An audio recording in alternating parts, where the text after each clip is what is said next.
You must always start by reading the requirement. All these case study questions, you start by reading all the requirements, and even if possible, try to underline, but don't write anything in your exam paper. Don't write anything in your exam paper. It's against exam policy. So like suggest 5 reasons why the leadership of Maxcom Limited seems to be spearheading the company in the right direction. Why do you think in this case, ladies and gentlemen, is this company really, or rather is the management of this company, spearheading this company to the right direction? I mean, what are the efficiencies that you're able to see in the case question? Discuss how the branch and departmental heads of ML could apply transformative leadership style to gain employee commitment. Transformative. See, in order to control the cost of production, ML shifted from labor-intensive to capital-intensive strategy. Explain the cost that ML might have incurred during the restructuring process. When you're restructuring, you're moving, in this case here, from one strategy to another strategy. You're moving from one production process to another different production process. I mean, there must be restructuring. What are some of the costs that in this case here you incurred, for example, at the tail end of one of the old strategy? D, in most organizations, employees resist change, especially when their jobs are at risk. Examine 5 strategies that the management of ML could have adopted to overcome resistance to change. For example, I can decide to incentivize, right? Give incentives to like some employees. Training is another way of reducing this resistance, because at times these employees resist simply because they may not be knowing exactly what is ahead of them because of the change. I'll be able to see that. E, assess 5 ways in which the political environment under which ML was operating could have influenced leadership and management practices. Political environment. Assess 5 ways in which the political environment under which ML was operating could have influenced leadership and management practices at ML. I can see so many charts here. Okay. Which year? Okay. The question. Have they gotten this question paper really? It's December 2021, question 1. Have they gotten this question of Maxcom Limited? Maxcom Limited, Maxcom Limited, Maxcom Limited. And then we have E, of course, I've read this. So now I've been able to synthesize the questions. Then I'll now be able to go to my case question. Maxcom Limited is a prominent company in cement production and has been in business for over 10 years, controlling the market almost in a monopolistic way. The company has project managers in its 6 branches, with each branch employing approximately 8 workers. So we have project managers. Project management is a key cog of running a company effectively. You need project managers. The CEO of Maxcom Limited has twice been voted as the best performer in the corporate sector category in various award ceremonies. So meaning that we have got an effective CEO. I mean, when we have our CEO, like the CEO of Equity Bank, I mean, being voted as the best in the banking industry in various, in this case, automatically, if this guy is being felt by the entire market to be among the best in the industry, then for sure he'll be able to spearhead the company in the right direction. We are told in this case in various award ceremonies, for managerial positions, the company recruits a higher than average persons with formal training and who have experience in respective fields. It is also compulsory for new heads of departments to be coached. So they have a coaching program. You can never go wrong, ladies and gentlemen, if you have got a formal coaching stroke mentorship program in the company. This automatically will ensure that your company is spearheaded in the right direction. Oh, but at least now we have the question with us. At least I'm able to share the question. I'm sorry for that. And now I'm discussing this. Ladies and gentlemen, we are told also here that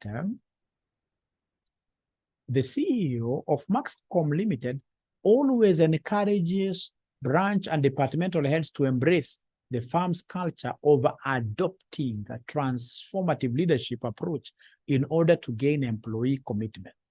The company's culture and ethical leadership practice is further emphasized during leadership trainings organized for managers and departmental heads during every financial year. In the last 1 year, Maxcom Limited has faced unpredictable challenges where more firms have joined cement production, hence reducing its market share.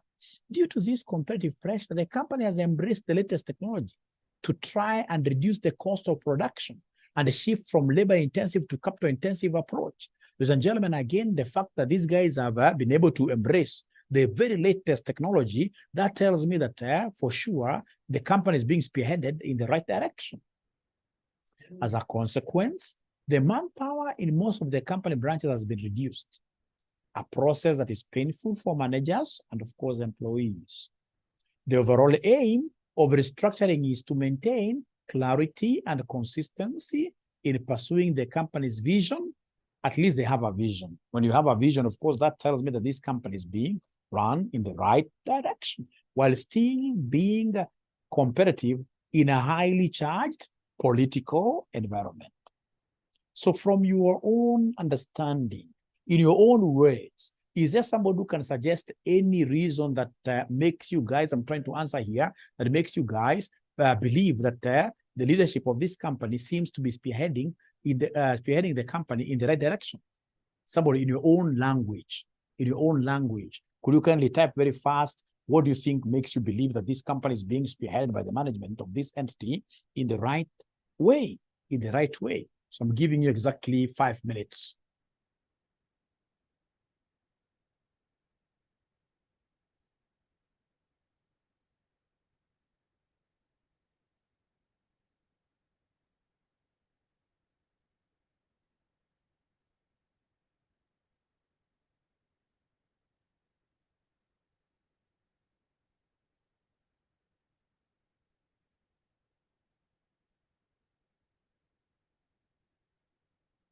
So remember again, as you write, so many students, as we mark these papers, really do not explain.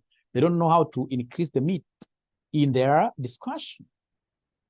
Like, for example, one of these key things that makes me believe that this company is being spearheaded in the right direction, ladies and gentlemen, is the fact that there is what we call technological adaptation. We've seen a situation where they have adopted the latest technology, where now they're shifting from labor-intensive to capital-intensive production. All right? So this automatically shows that the management is willing, ladies and gentlemen, here to go through whichever ways to navigate this intense competitive environment to ensure that we succeed, to ensure that we should be able to hit our long-term objective.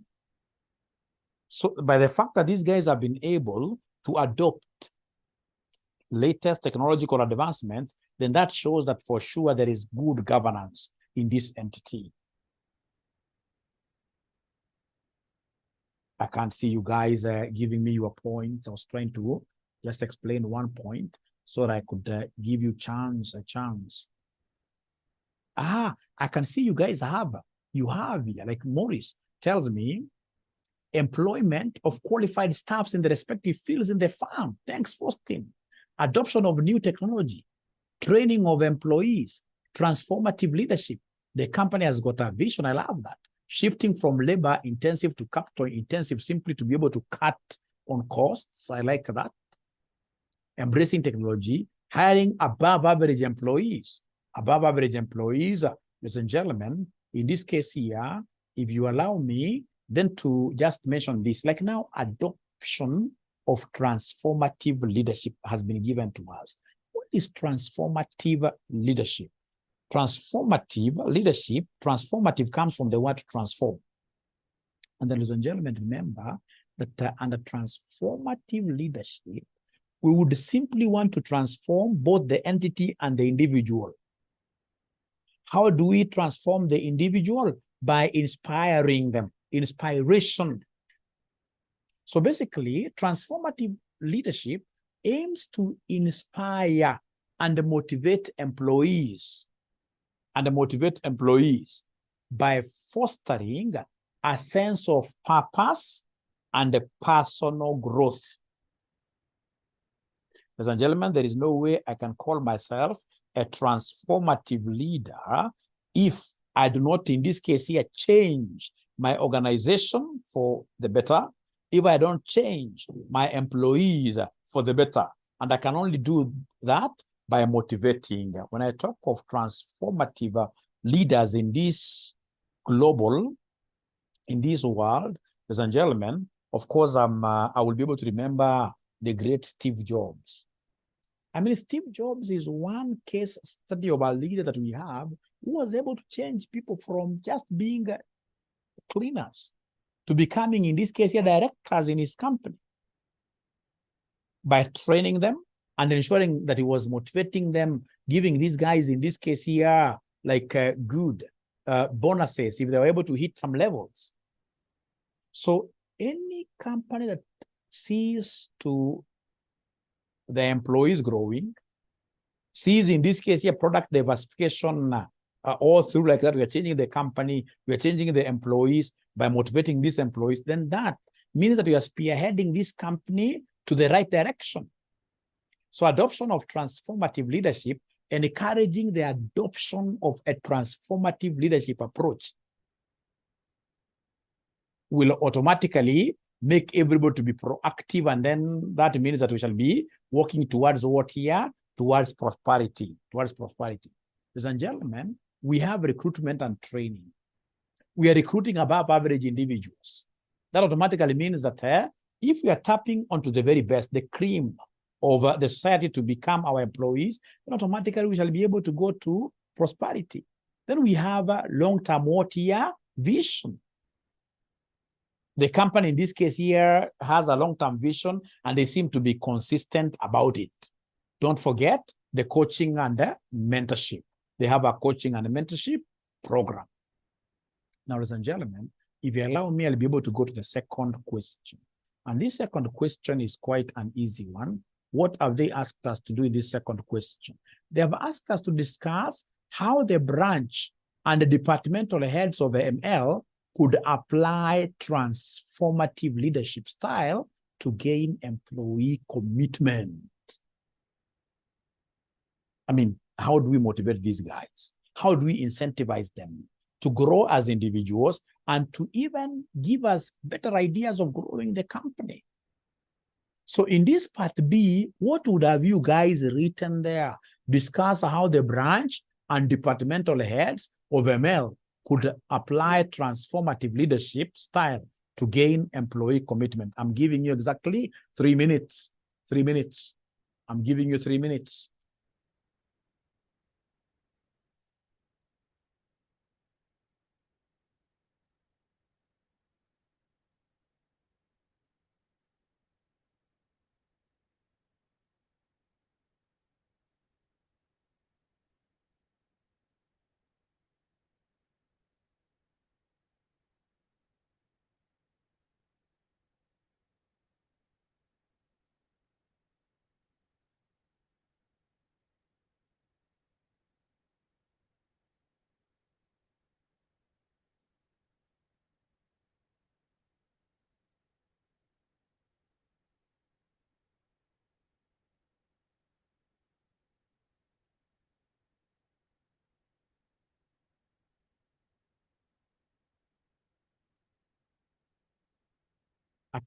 How do you apply this transformative leadership style to gain employee commitment?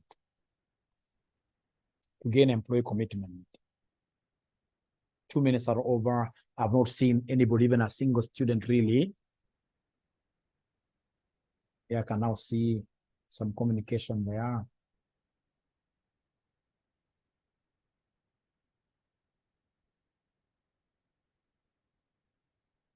Offering training, I love that.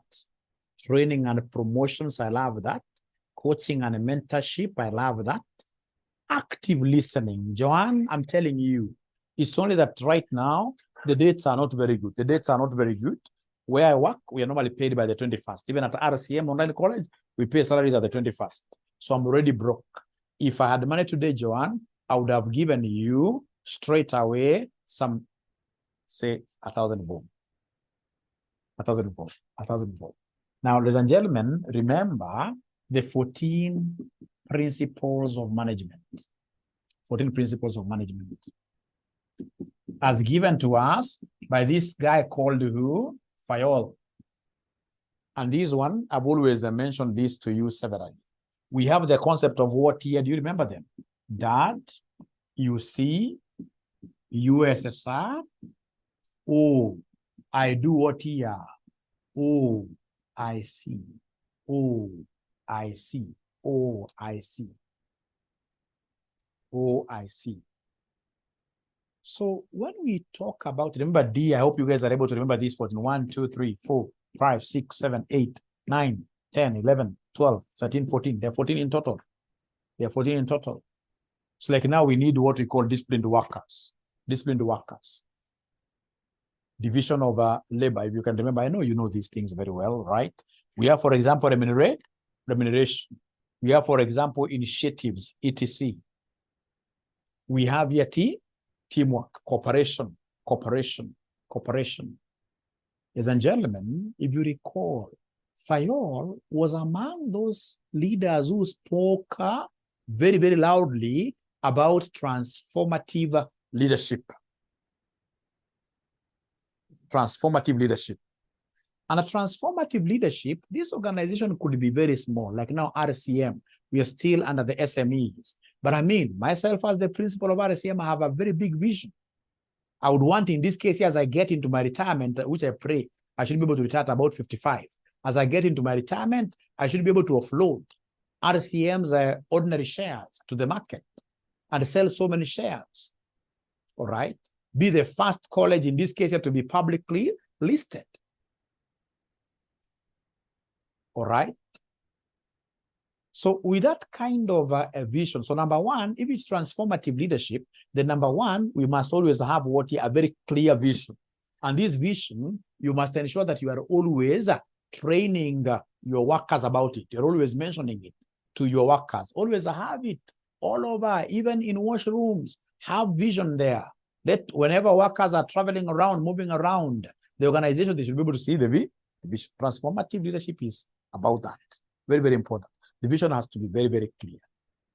Number two, then how do we move from this small entity to reach our vision? We must grow with our workers. We must grow with them. How do we grow with them? We must incentivize. It should not reach a level where, ladies and gentlemen, remember this R stands for what here? Remuneration. It should never reach a level where we as directors are growing, and then we have our employees, in this case here, working from Mother North all the way to industrial area where the farm, for example, is based by foot. They're walking. They can't simply afford bus fare, right? And yet the directors are moving, in this case, with the heavy machines, with the Prados, the etc. We must get away of incentivizing these employees, have, in this case here, great bonus schemes. If you want, in this case, ladies and gentlemen, everything to change, remember transformative is about what you're changing. The company must change for the better, and these employees must also change for the better.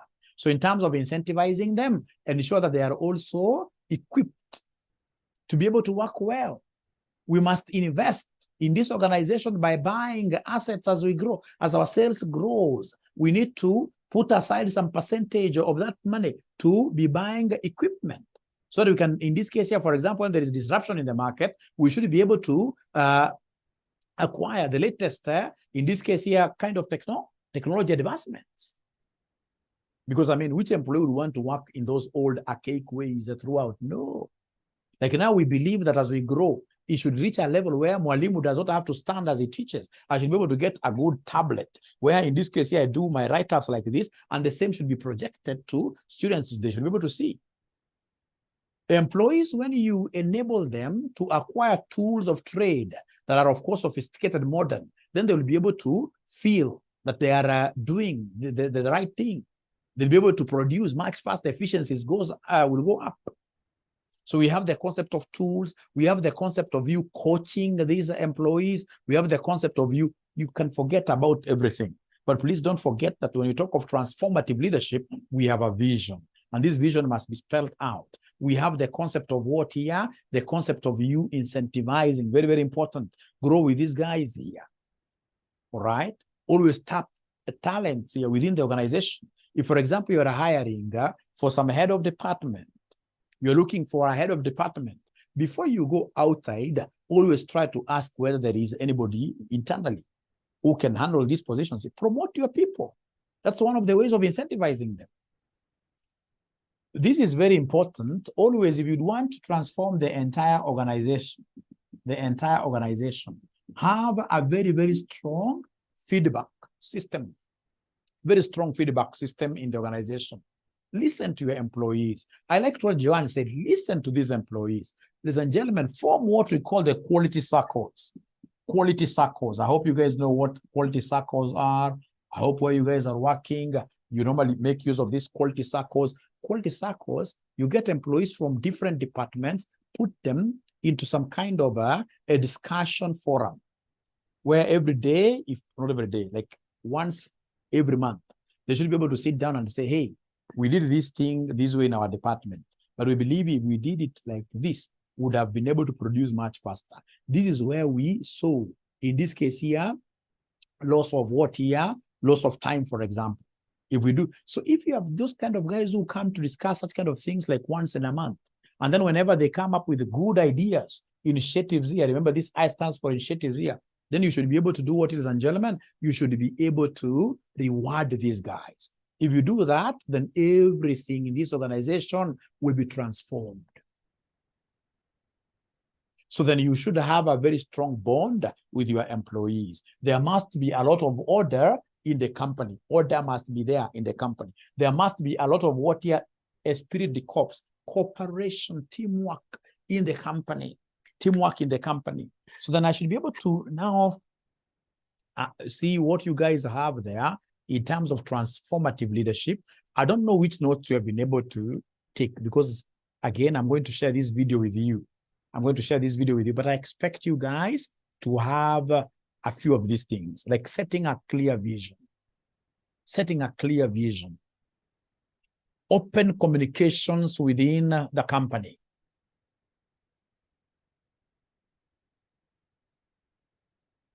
Supporting development of employees.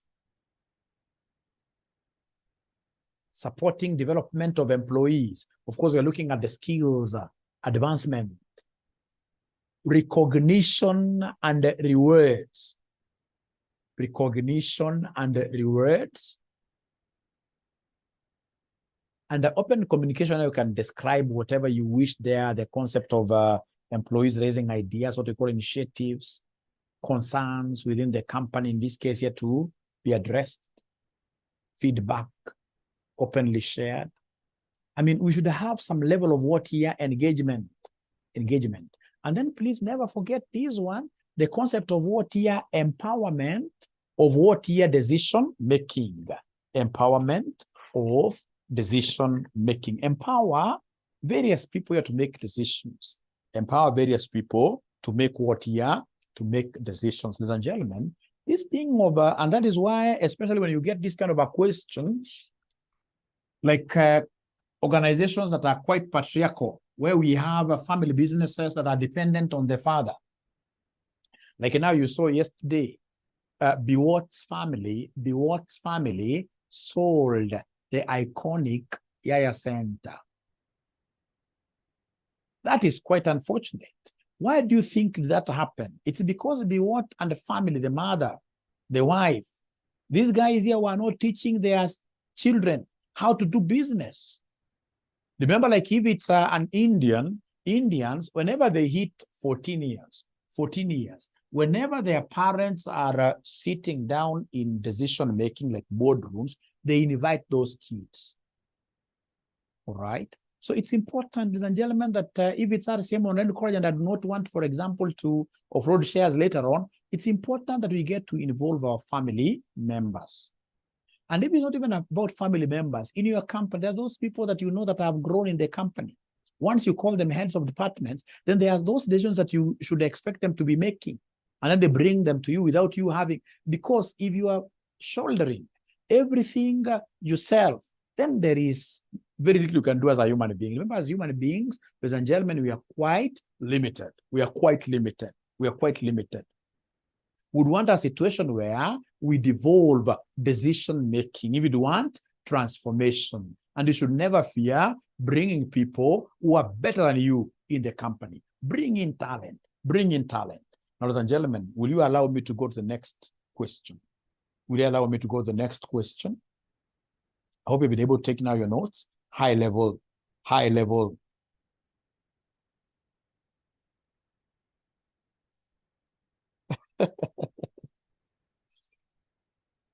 This dad you see, USSR, OIC, I expect you guys to also assist each other. This is the kind of cooperation we're talking about. In the group that we have there, I expect somebody to send the full meaning of this dad. You see USSR, unity of command, etc. Great. So will you allow me to go to the next question, great students of mine? Remember, mine is high level. And to ensure that whatever we discuss here, if you get it in an exam, then you will be able to pass. Because I don't want you to start memorizing. I don't want you to start like writing so many notes. No. These guys are not talking to me. They're not giving me way forward here. Or would you rather I give you like notes you start writing down? Would you rather Mwalimu writes notes for you? Hello? Are we together? I would rather we go the high level, yes. The high level so that you can cover like 5 past papers. If you can cover like 5 past papers by the end of these low-hanging fruits, all of you will pass. Like the students that I taught LM last semester, low-hanging fruits, they came back to me. Great. So please allow me to move on. Great. So we go to the next question. So that's Roman 3 of question 1, December 2021. So what do we have there? So ladies and gentlemen, we are asked a very, very simple question here. They have asked us a very simple question indeed. In order to control the cost of production, ML shifted from labor-intensive to capital-intensive strategy. Explain the cost that ML might have incurred during the restructuring process when they were moving from this to that. What are some of the costs, ladies and gentlemen, that you think they may have incurred? When they move from this labor-intensive to, ladies and gentlemen, in this case here to capital-intensive machines, basically, of course, they must have laid off workers. If they laid off workers, we expect them to have incurred these retrenchment costs. Retrenchment costs.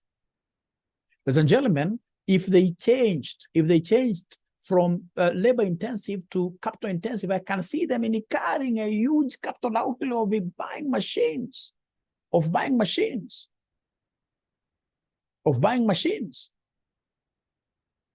Now, ladies and gentlemen, when they change to machines, I can see them incurring a huge expense called training. There must be workers, of course, who will not be retrenched, but they'll be moved from one department to another. There are costs associated with redeployment. Redeployment, because you must, in this case, I mean, you're taking these guys here to different roles.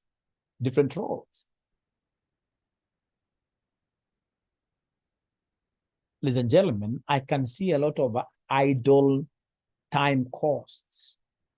When I'll be paying guys, some guys, not all of them, some guys salaries, and yet they're not working simply because I've said, I'm assigning you this new role that I would expect you to be doing blah, blah, blah, blah, work with these machines, but because you don't know, I mean, you are still on my payroll. I've already mentioned something to do with severance pay. Severance pay, because you're going to lay off some workers. I've mentioned something to do with technology investment because you're going capital intensive, meaning that you're buying new machines. You're buying new machines. So at a high level, what points have you been able to take down there during the structuring process? Which points have you been able to take down the high level? Just one word, one word, one word, one word, for me to know whether you're together. One word.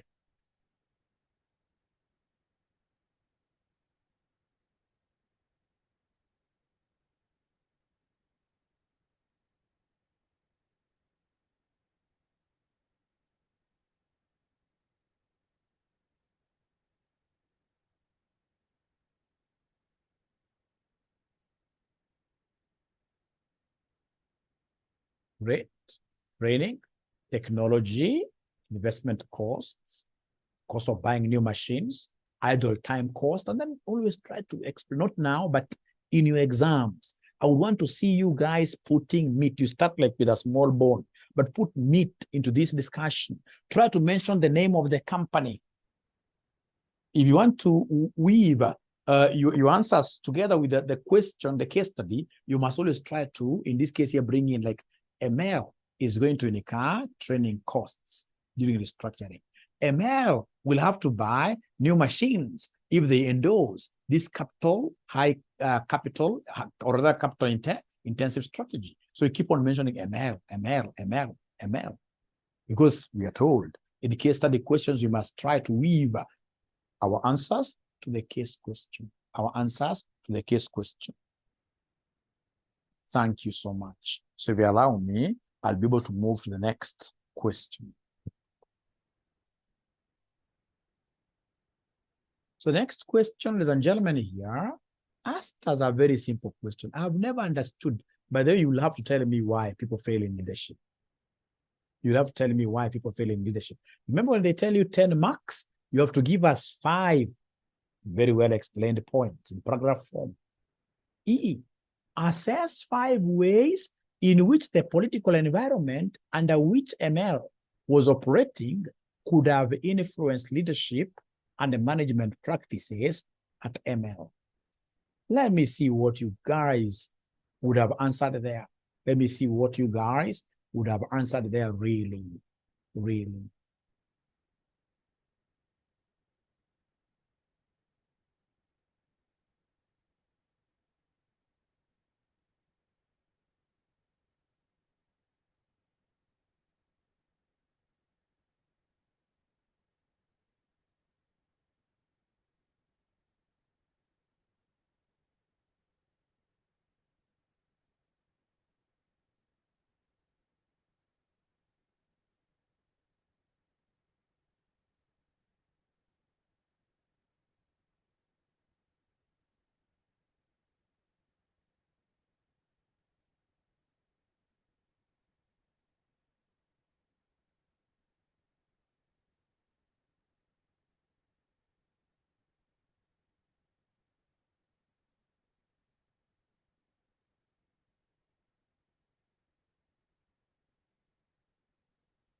This is a very easy question. This is a very easy question. How the political environment will affect leadership and the management practices. Like now, trust you me, once in this case here, we had the Kenya Kwanza government taking over against our expectations. Trust you, ladies and gentlemen, there are businesses that lost big time. There are businesses in this case here that really gained big time. Remember, when new governments, which of course constitute the bigger political angle here, come over, they'll have to introduce like new ways of doing things. Like now they're doing a lot of resource allocations. Like during Uhuru's time, we had a lot of resources being given to TVET, given a lot of resources.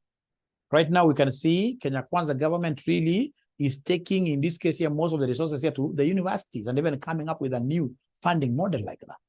So yes, political environment here can really shape up your leadership style. especially like now this transformative.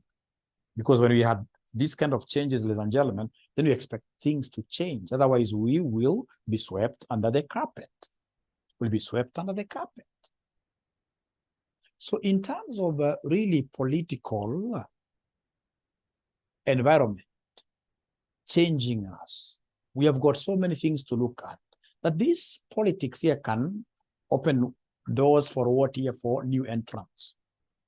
Like now the Kenya Kwanza government can come and say, hey, no to sugar.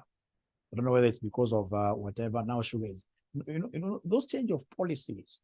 So it means as an organization, you must really be very fit for you to survive. And the very best way of surviving then is to adopt this transformative leadership where you bring in everybody, to come and help you do what here, run the business.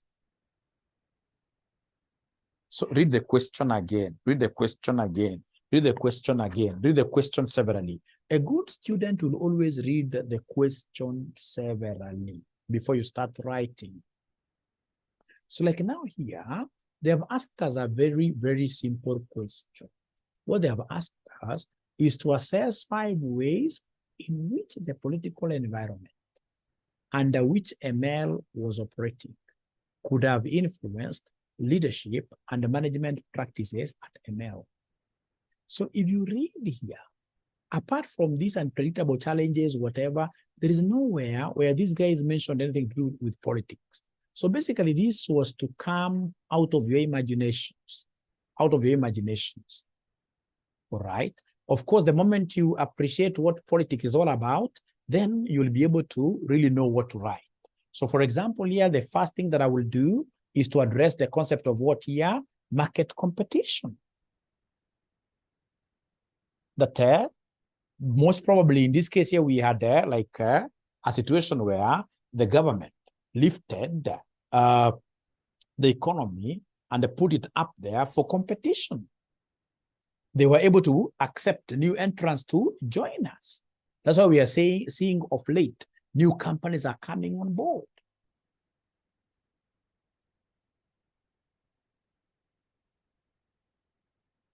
So the concept of competition, this is a political thing. We have regulations, ladies and gentlemen. Regulations, of course, we expect new regulations, in this case here, to affect how ML is run. We have resource allocation. That in this case here, because of politics, of course, we have resources being allocated from one sector to another, new changes here and there. So resource allocation, political decisions can impact resource availability, for example, affecting MaxCom.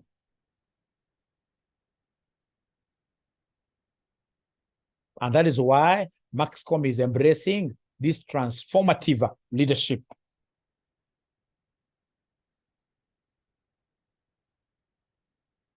So like right now, for so long, those of us who knew about these timber business, we used to plant, and grow great timber.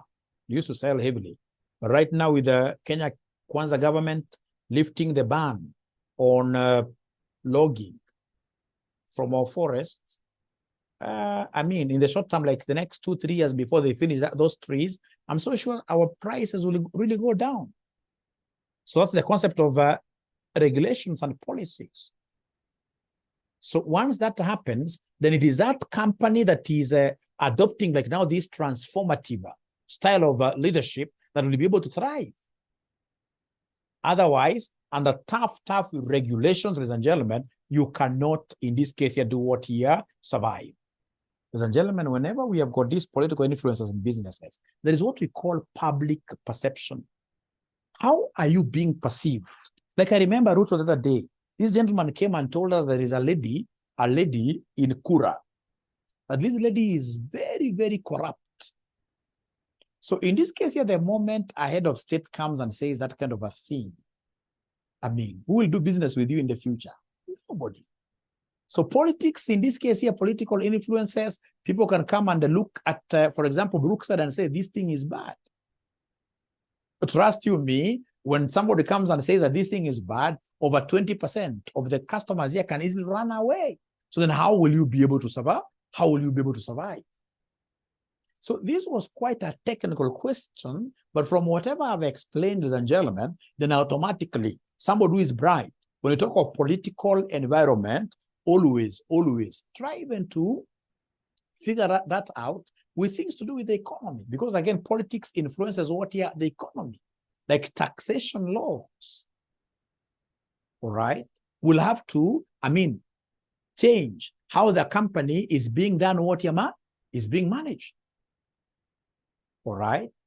Environmental laws will always have, in this case here, for example, an effect to do with what here. You can think about this question from what we call the Pestel model in general. The Pestel model in general, because politics, ladies and gentlemen, normally the political environment will influence most of those other tools of components of Pestel. So, ladies and gentlemen, if you don't mind, I would request that we take a break over how many minutes?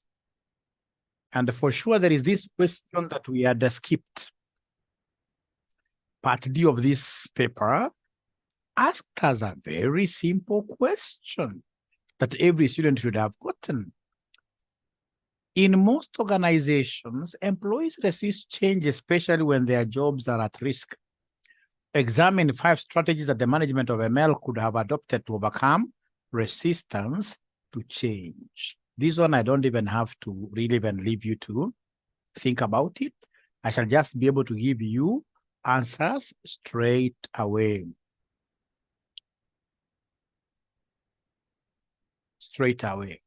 So strategies to overcome resistance to change. Ladies and gentlemen, even in your home, when you're introducing as a father, you're introducing new ways of doing things. Like myself, I remember I wanted my people to move from my home, or rather our home, right? Which was basically a good home done in our own compound. So I looked at the situation, nice area, but I was always fearing insecurities, trying to bring in dogs and so many bad things simply to scare away, thieves, etc. No. So I wanted to take these guys here to an apartment. All right. So apartment is the way to go. Even the new government now said people should be living in apartments. So one of the ways that I really used to communicate, especially my wife, who was very resistant, is proper communication. So I had to really communicate. In this case, I tell her the advantages slowly. And of course, I was able to showcase success stories. So like I work for a Swedish organization. I took her, for example, to my CEO's home, and she was able to see that this big CEO, he's also living in an apartment. It's the way to go. But you are sharing most of the resources, in this case here, all of you. So at the end of the day, you don't need a soldier to stay outside there. So showcase success stories. Very, very important. So under showcasing success stories, get organizations that adopted this kind of a technology and then they succeeded big time. Mention them. Ladies and gentlemen, whenever there is a big change, which these employees are trying to resist, at times because they are really fearing that their jobs may go, these guys may need a lot of counseling. They may need support. So support and counseling is key. If you'd want to if you'd want, in this case here, to break the ice, then you need to support and counsel these people. Emotional support can really help these guys here cope with any uncertainties to change. Then never forget the concept of training. Very important. Training is one of the ways of breaking these resistance to change ice. You train these guys. If they have been fearing using these machines, then automatically they realize that these machines are being moved by people, then that will be very easy. Lastly, from this dad, you see USSR, ladies and gentlemen, these employees would always feel nice, feel appreciated if you involve them in every step of your decision making. Do this, call them. tell them, what do you guys think about this? They'll even end up giving you new ideas. It gives them that sense of what you're belonging. So I'm so sure you guys have got very, very many ideas, which you can also put into this.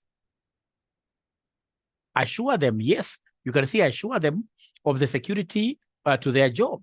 Facilitation and support, I love this. Involve employees in decision making, I love this. Thank you so much. What do you mean? Is there Joshua Aura somewhere? Is there Joshua Aura somewhere who is also trying to answer? This is crazy. Okay, great. Great. Now, ladies and gentlemen, we move to the next question. But before I go to the next question, can somebody tell me something small to do with Elton Mayo? Are you able to remember the Elton Mayo's experiment? Elton Mayo's experiment.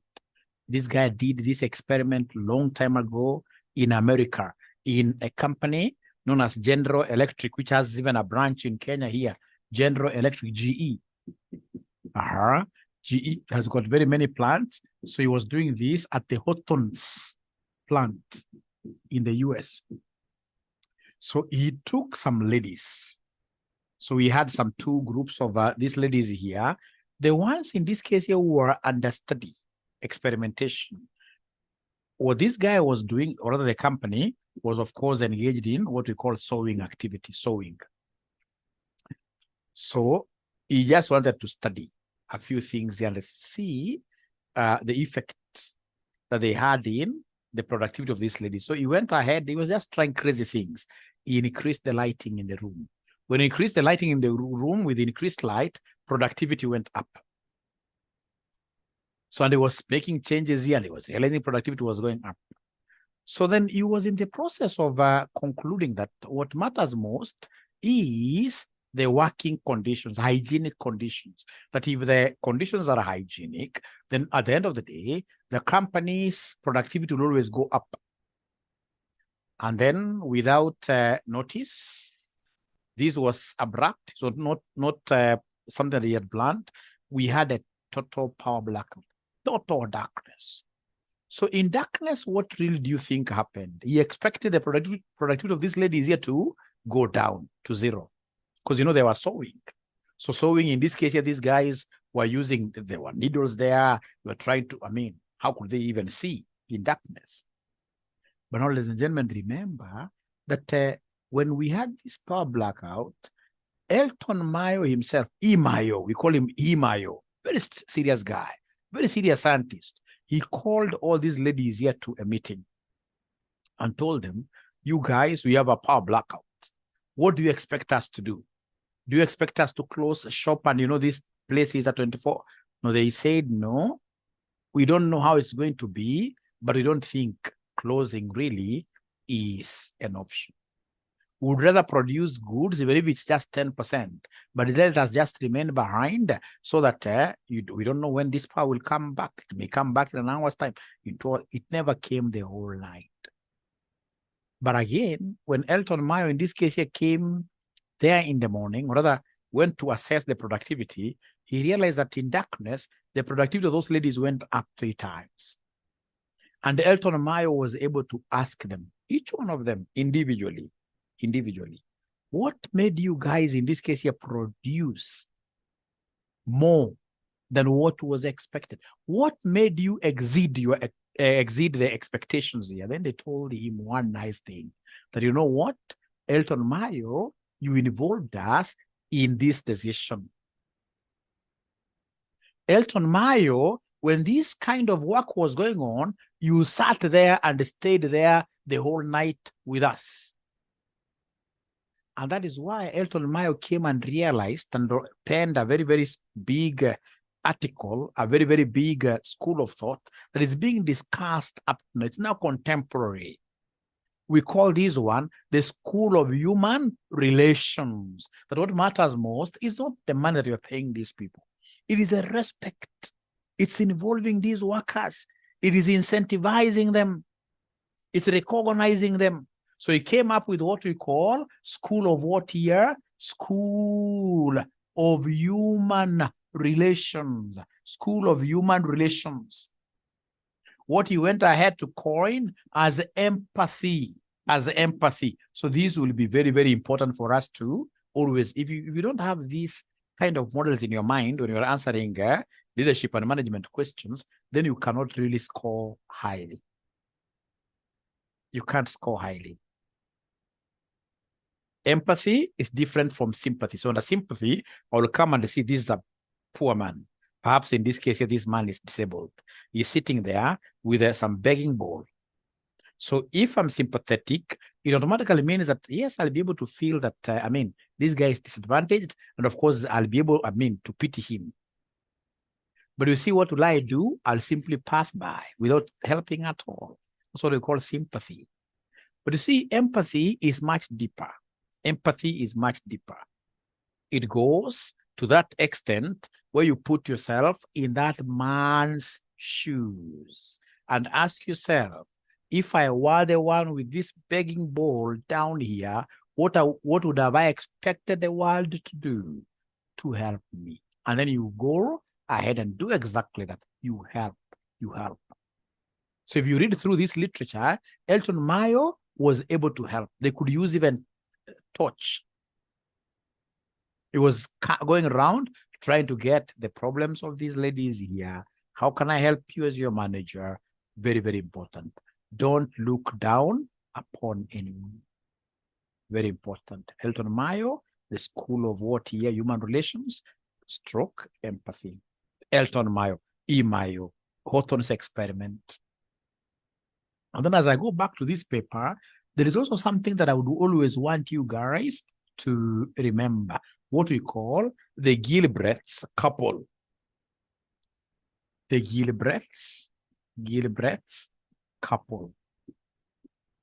Now, ladies and gentlemen, as I go back to my questions, remember outside here, so many people, so many couples are really fighting over nothing, really.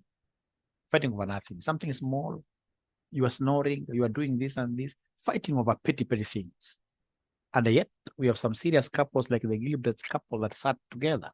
And they were able, in this case, to come up with a very strong model, which is being used outside here and being mentioned whenever we talk over modern organizations in terms of how do we lead a company? How do we manage a company? So under Gilbreth's couple, this guy is here sat and said that every human being in this organization, every employee must do three things.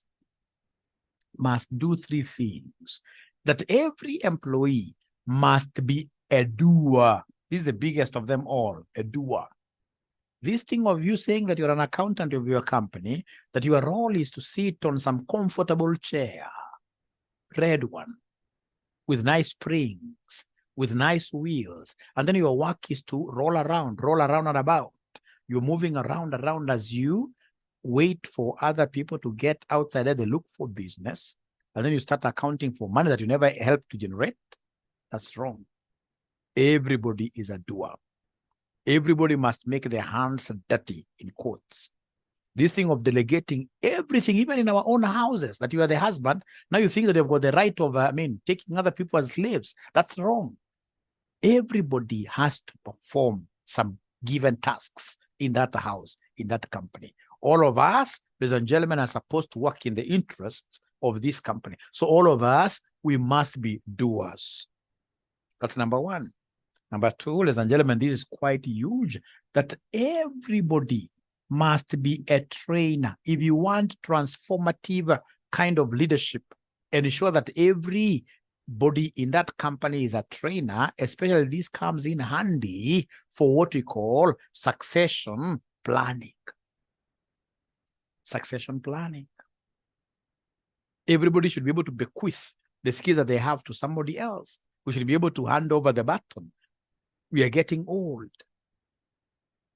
Mwalimu Aura will not teach forever. I need to get the Hassans here and whoever that I should be able to give the baton to as I retire. So everybody must be a trainer. Everybody must be a trainer. In the third and last thing is that everybody should be a trainee.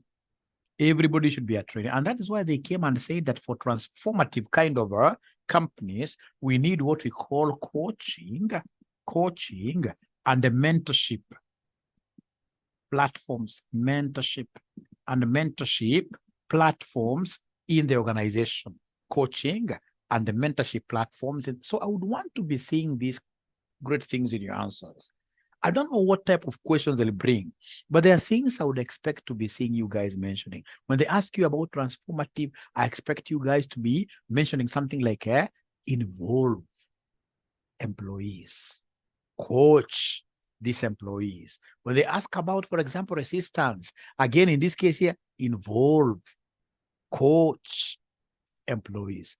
Very, very important that you must also lead by what here? By example. There must be a clear vision. There must be a clear vision. So those at least have been able to teach you about 2 scholars. So in every class, I must teach you guys about 2 scholars and show you how you'll be using their models to answer questions. So can I go now to my next question here? Can I go to my next question? Can I go to my next question? I hope you are together, by the way.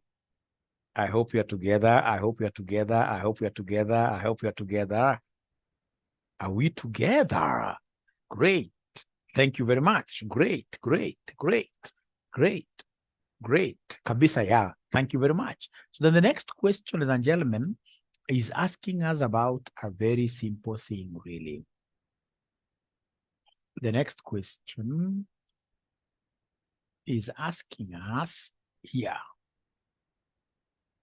The next question is question number 2. With respect to foundations of management, I mean, this is a simple thing. Who fails in leadership? Who fails in LM? Why? Why? Differentiate between scientific management approach and a behavioral management approach. Explain 6 applications of the scientific management approach in the manufacturing sector today. Describe 5 steps involved in decision making. So I want us to start with the first one, Roman 1. With respect to foundations of management, I would want to see whether there is anybody who will be able to differentiate between scientific approach and behavioral management approach. I'm giving you guys 3 minutes. Differentiate between the scientific approach and the behavioral management approach. Let's see abracadabra. Let's see abracadabra.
Differences between scientific management approach and behavioral. I'll be able to get every marker there, really.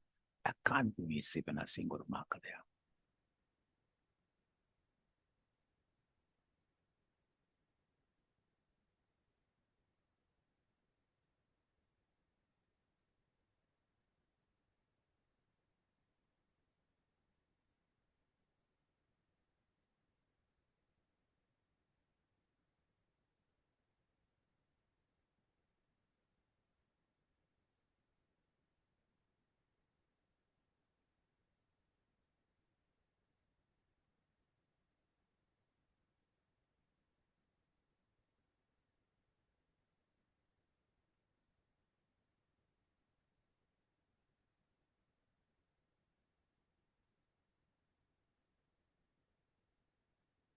Great.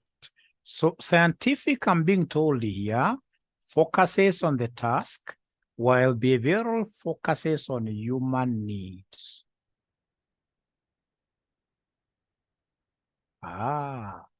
Taylor, scientific, and I like the way he's calling him by his name. Great, great. Behavioral, we're looking at people like Maslow, hierarchy of needs.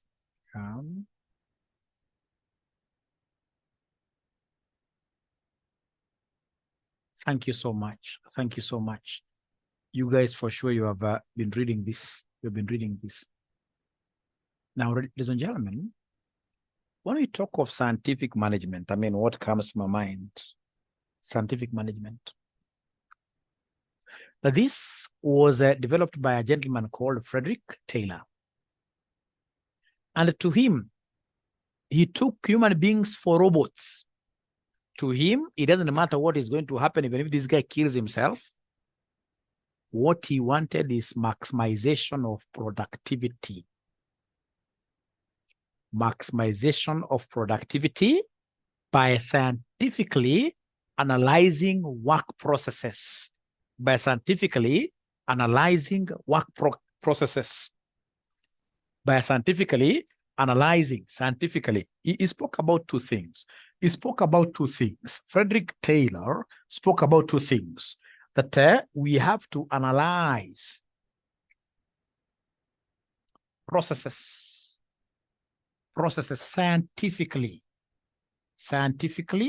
and then he also spoke about what here somebody standardization of work.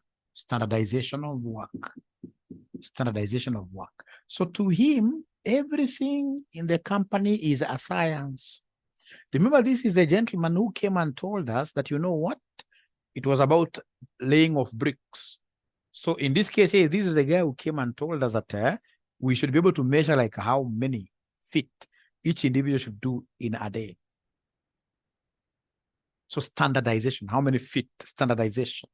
And then, of course, like if it's selection of employees, it has to be, the recruitment has to be scientific. Everything, you analyze the work scientifically and ensure that you do what here you standardize. So if I look at the question very well, ladies and gentlemen, remember, this question is asking about differences between scientific and behavioral. So if I'm the one, I would have spoken about Frederick Taylor, mentioned about these two things, and then I will not forget to mention his core characteristics. His core characteristics, if you recall those core characteristics, ladies and gentlemen, this guy emphasized on efficiency. He emphasized on efficiency. Remember through what we call Pythagoras theorem. Pythagoras theorem, this guy basically was saying, if this is the worker, Pythagoras theorem, if this is the worker, and here, for example, you will cover 3 feet, here you cover 4 feet, you see, it is 3, 4, 5 here, principle. Then why, if you're moving from here to here, and you're saying that there is an employee who's going like this, going like that, this guy was always coming up with the very best way of doing things, the shortcuts, efficiency. He emphasized on efficiency and said, hey, you guys, be using the hypotenuse. So never forget the concept of the first characteristic of Frederick Taylor is the concept of efficiency of what here? Operations. He also spoke about task specialization. He said that workers should specialize. If you remember this concept of specialization, ladies and gentlemen, the case in hand is the Ford company. The Ford company, initially, these guys here would hire, like say 3,000 workers. And those workers, in this case here would come, like every morning, all of them were doing, like if it's dashboard over vehicle, they're making dashboard, all of them, dashboard, all of them, dashboard, all of them. Or they finish dashboard, for example, they go to some other component like tires, all of them, tires, all of them. So in this case here, they came and discovered that what if out of these 3,000 workers, we have like 500 of them who will study how to do very best dashboards, and then at the end of the day, that becomes their work day in, day out. From the time they come to the company, the time they retire. Then they discover that productivity went up through specialization. And that is the concept of Frederick Taylor, that employees need to specialize. They need to specialize, very important, task specialization. Then we have what we call standardization. Under standardization, remember, the processes and methods are standardized to eliminate variability. And of course, what here? Optimize performance. Ladies and gentlemen, then we have, how could you guys not mention this? How could you guys not mention this? Remember, this is the guy who spoke about what here? Top-down. Style of management. Top-down. Top-down. Style of management. Top-down style of management. He said that for models to work very well, then we must always have 4 men. You remember the concept of 4 men? You remember the concept of 4 men? 4 men. We must have functional foremanship. So these 4 men should be able to do the planning and everything, and then they should be able to push whatever they agree, whatever they decide, down the throats of employees, And then he came up with what we call output-based kind of remuneration. Output-based. It depends on how many pieces you've made in a day. Otherwise, you will not be able to earn nothing. You will not be able to earn even nothing. Now, when we talk of behavioral management approach, ladies and gentlemen, here the scholars basically told us to understand and ensure that we know how to manage the human being. So managing the human being basically is all about what here? Motivating these guys, enhancing their job satisfaction, creating a positive work environment. So on a behavioral, here we are looking at the holistic human being, and we're saying 3 things there. Ensure that you create a positive work environment, motivate these employees, and ensure that you enhance their job satisfaction. Key characteristics are which ones, ladies and gentlemen? Quite different from the other one. Here we are emphasizing on human behavior. We are emphasizing on human behavior. We are looking at employee involvement. We must involve these employees. We are looking at social factors. Never ever underestimate, for example, the grapevine. The grapevine is very, very important, the grapevine. So social factors. The approach recognizes the importance of social interactions, group dynamics, and employee relationships. And then, of course, this one uses what we call bottom-up approach because of the involvement. Bottom-up approach. So in this case, you have employees from down there discussing their issues, and then they bring like how we make budgets. Bottom-up approach. Now, ladies and gentlemen, at a high level, have you understood how those things are like, so that I can go to something different? Of course, I also saw you guys had your own points. But have you understood this at a high level for me to take on a different thing? At a high level. Mine is simply you understand this at a high level, and then I take on different things.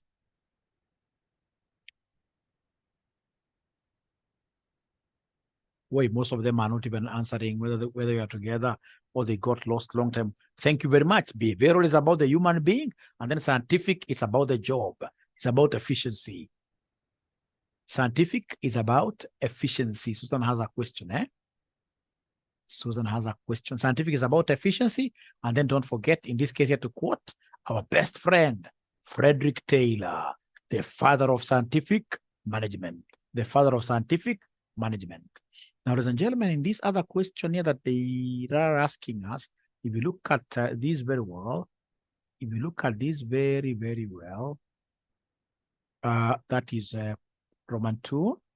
Explain 6 applications of the scientific management approach in the manufacturing sector today. I'll say so many things. Scientific management approach in the manufacturing sector today. I'll say a ton of things. I'll get 8 out of 6 marks. I'll write things that this examiner will end up giving me more marks than I even deserve. So let me give you like 3 minutes. you try thinking through.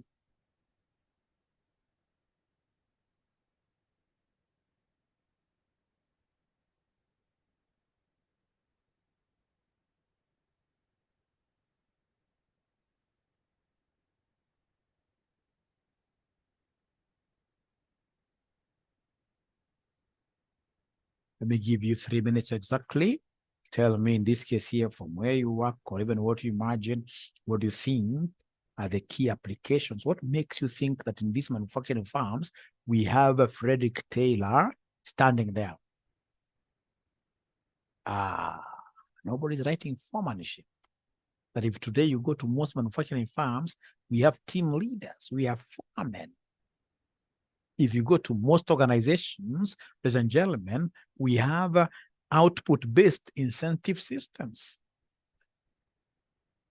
Of course, they will give a retainer, but again, at the end of the month, they'll have to count output-based.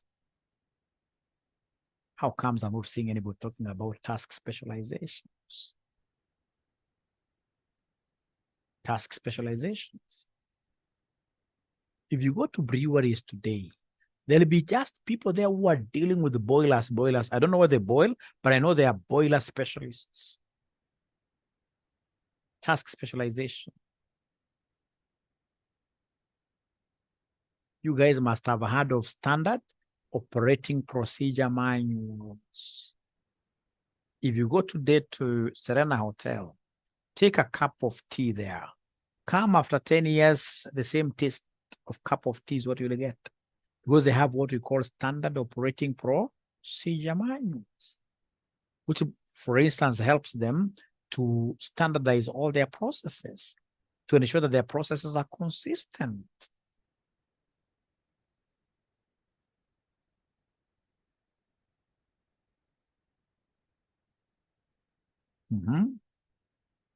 Let me see what they have.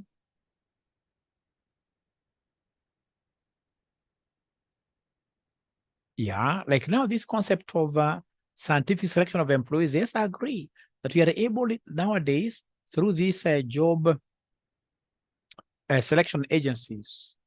Yeah, you can easily, it's a science behind that, and you can involve that science. I love that. Division of work, labor, standardization of work and tools, I love that. Task specialization.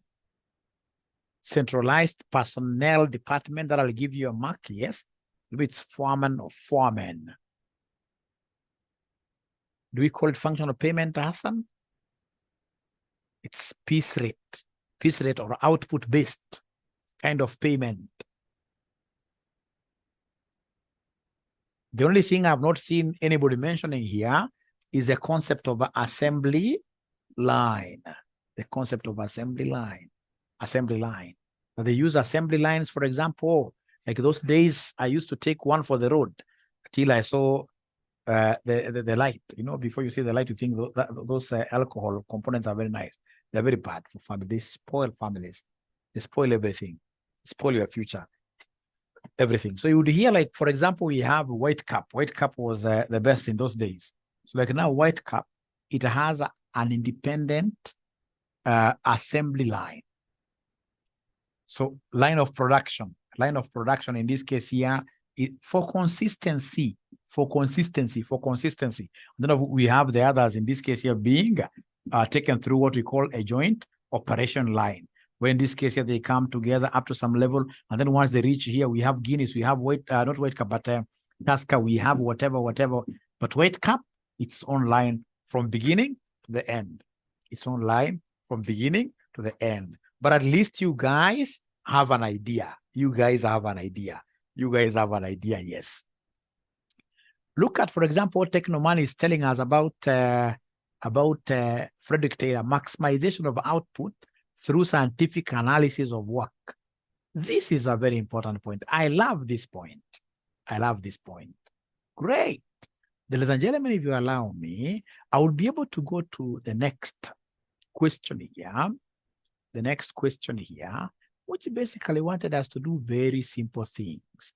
They wanted us to explain, describe 5 steps involved in decision making. Describe 5 steps involved who doesn't know this? We make decisions every day. We make decisions every day.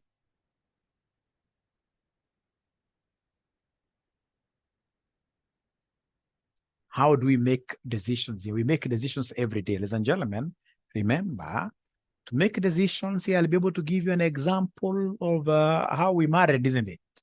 Because there must have been a problem. You know, you start by identifying the problem. You identify the problem. Identify the problem. So like in myself, in this case, of course, the problem, I wanted to get married. And why was this becoming an issue? It's because like now I could not go to my home area. Started with aunties. Everybody now, they were wondering, this guy at the age of 30, why don't you want to marry? What is your problem? Right? So in this case here, there must be a problem at first. Then you sit down and ask yourself, this problem, in this case here, how do I solve this problem? I need a girl, right? So in this case here, this girl, of course, I'll not wake up and say, hey, it is you, Susan. No. If I'm saved, I must. So in this case here, look for alternative ways of solving this. Look for alternative ways. Alternative ways. Look for alternative ways of solving. So if you are saved, for example, like myself, in this case here, you could have like how many girlfriends? Like 4 of them. Are they girlfriends? Call them fiancés, isn't it? Yeah. So remember, if you are saved, these are just general friends, isn't it? You should have as many as possible. That's what even the church tells us. Have as many as possible. And of course, most importantly, nobody should get to know that you are dating the other one, isn't it? It should be very secretive. Very, very secretive. All right? Otherwise, you'll bring problems. From there, what do? You'll need an appraisal technique. You select an appraisal technique. You select an appraisal technique. Of course, you look at, we have IRR, we have net present value. We have got so many of them. So in this case, you will need to select an appraisal technique. And then now you use this appraisal technique, use the appraisal technique to evaluate this alternative, to evaluate. So if it's net present value, you look at, for example, Caro, of course, cash flows. You look at this lady, she's employed, hardworking like this, discount like that. You get NPV. Of course, you'll pay dowry. The dowry that you pay will be the initial outlay. You'll have to deduct that. So others will be getting positive. There are others will be getting negatives in this case here, like that. Of course, at the end of the day, when you evaluate, you will be able to get this. And of course, you will endeavor to look at what here somebody, the one that has the highest output, highest NPV. So in this case here, for example, I could, so in this case here, come and choose the best. You choose the best. You choose the best. So you evaluate and then you make a decision. You make a decision. Evaluate and then you make a decision. After that, now you implement. So once you make a decision, you implement and ensure that you call us for a wedding. But please remember, if it's an accountant marrying, never invite me to such kind of a wedding. That's a bad wedding. That's a bad one. How can an accountant marry an accountant? Would want people, when you talk of debit credit, they think that you're talking about heavens. So like when you're married to, if you are a gentleman, when you marry like a primary school teacher, that's a good match. Trust you me. A person will respect you forever. But an accountant, no, not very good. If you do it, please don't involve me at all. At all. Great. Now, ladies and gentlemen, in this case, of course, after implementing, it's also very important for you to keep on doing what here? Monitoring. Very, very important for you to keep on monitoring. So this is how you make your, it's called monitoring and evaluation. Any project that you engage in, it's very important for you to come and have what we call an M and E, monitoring and what here? Evaluation. So ladies and gentlemen, out of that crazy example of mine that I've given you, what will you never forget about that, about decision making?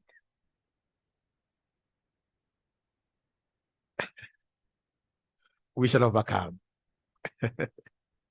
So guys are asking which church. Remember, at courtship, if you court one person, that's wrong, because that is as good as being married, you know.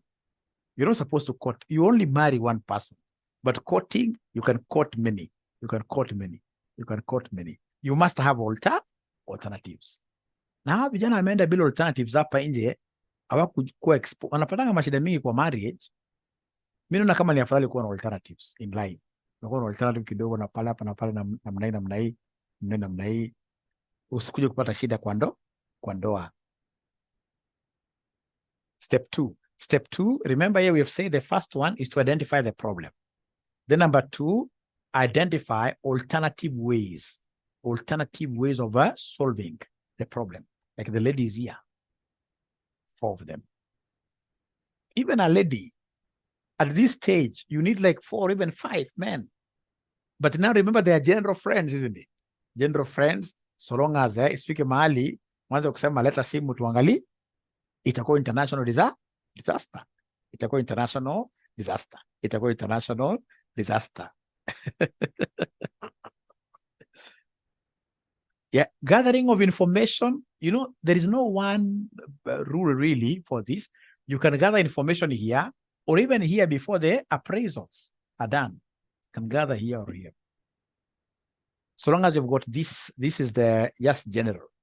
The general. Once you have the general information, that will be it. You can talk of maybe after this immediately you talk of what you gather information. Unaweza pata mwingine after ameolewa, unaweza kusema sasa ati wewe ametoka kwa family ya wachawi. Wewe wacha hiyo maneno. Huku gather information kwa nini?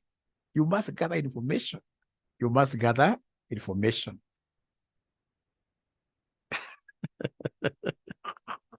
We shall overcome. We shall overcome. Our shopping hapana. Kabla you married, don't depend on any man for survival. Survive your way. Survive your way. Otherwise, utakuja kusema sasa wewe hata nilikupeanga pesa. Ladies are strong. Ladies are strong. So ladies and gentlemen, that is it. That is it. And if you don't mind, I would want us to call it a session. And I look forward to meeting you tomorrow at what time? Appraisal technique. These are techniques that you use to basically evaluate. Techniques you use to evaluate. Like this could be internal rate of return, net present value. You know, there are also many. So you choose one. But I'm going to use net present value. I'm going to use net present value. So please remember, it will be very important for you to buy this bundle. Like now, Leshamta says that she wants to be paying for her classes one at a time. You will tell me. I would want to know how much you will have spent by the time we finish these sessions. Because like now, Leshamta, today you have spent 400. Tomorrow, 400. Every day, 400. If you come in this case here with this approach, where you simply pay 2,500, and then you are buying a product called Advanced Excel. You are buying in this case here what we call macros. You are buying in this case here what we call the famous for accountants, what we call the famous Power Query. You are buying what we call the Power BI. Power BI. So, and these classes will start from the 24th, and they'll run all the way for 10 days, consecutive days, like that. From 8 p.m. like now, 10 p.m., 8 p.m. to 10 p.m. So these classes, all of them, we are charging for all this bundle, 2,500. And once you pay this 2,500, then automatically you'll be able to get access to all low-hanging fruits sessions. So in this case here, AAA, we have LM, we have AFM, we have in this case here AFRA, like that, and you will be okay. You will be very, very okay. You'll be able to get this for free without paying for them. But should you go 400 per day? Let's see. It will be an international disaster. It will be an international disaster. Great. Now you see now the questions are coming here. If I'd paid 400, can I pay 2,100? No. Now you have to pay for this program. You're paying for this 2,500. You're paying for that. I knew.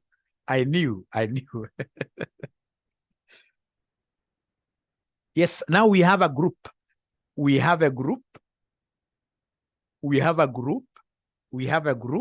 which shall be able to add you, So Lois says she did it last. Lois, you would rather just pay again. This is much better. Or you just go slow and then you let us know whether you'll not pay more than 2,500. Otherwise, thank you very much. Please make this program very, very popular, because I believe this will be your game changer. This will be your game. This program is not a joke. Like Lois attended last semester, AFR, aliniambia, not Lois huyu kweli.